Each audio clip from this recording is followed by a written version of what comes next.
I've had my Airsoft Claymore for a few years now, and recently I've decided that it was time for it to have a serious overhaul. You see, the original firing system I designed for this Claymore, the multi-function electronic detonator, used three main fuses. Fuse as in fuse with a Z, not an S. I know I've been banging on a lot about fuses recently. Anyway, the MFED can either use a breakaway tripwire,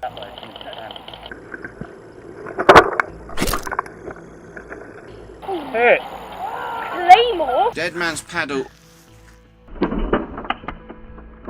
or a radio command to detonate the Claymore. The most useful of the three initiation systems is the tripwire. Now, tripwires are arguably the most reliable fuse for off-route landmines, especially in the airsoft world. Mostly because they are less prone, if not completely immune, to false detection. However, the crucial drawback with a tripwire is it can take a while to set one up. And in my experience, setting one up can take a minimum of 1.5 minutes.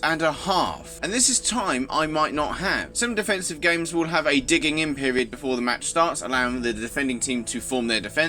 But I don't always have that luxury, and most of that digging in time is spent on picking the ideal spot for your bloody mine anyway. So if anything takes a little longer than expected, I can end up under fire or rushing to get to a position myself, and that has happened before, and it has cost me my life in an airsoft game. And of course, if you're rushing, especially under fire, you are more likely to make silly little errors. In one instance, I left the ruddy safety pin in, and I'm not joking you, the whole frigging enemy team walked across the front of this mine, including the team leader, and he trod on the tripwire. I even heard him laughing on camera thinking he'd broken it, when in fact if the safety pin wasn't in, he would have been taken out easily. He was standing right in front of it. And deploying these mines in anything other than a defensive game with digging in time is something I haven't been able to achieve yet. You can't do it if it's going to take you 2 minutes to set the mine up. Being able to drop mines in enemy territory requires a system that can be rapidly deployed, and my goal is to have a system which can be deployed within 45 seconds maximum. So to remedy the slow deployment, I took a leaf out of my Bouncing Betty's book and made this PIR based detonator. Whilst the bounding mine has twice the number of safety pins and needs the main charge installing into the mine base in situ,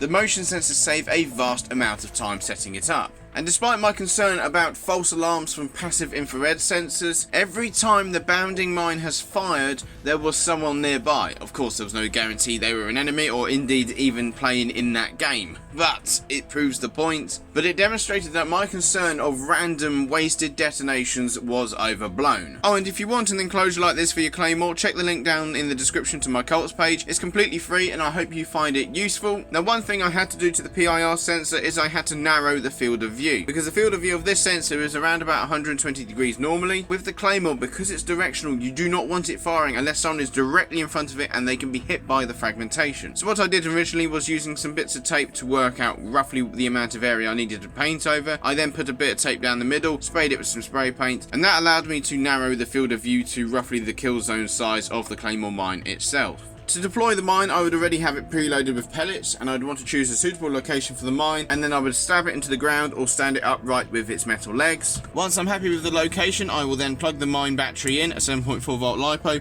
remove the safety pin, and run like hell. And after 25 seconds, the mine arms itself and will detonate upon detecting movement in front of it.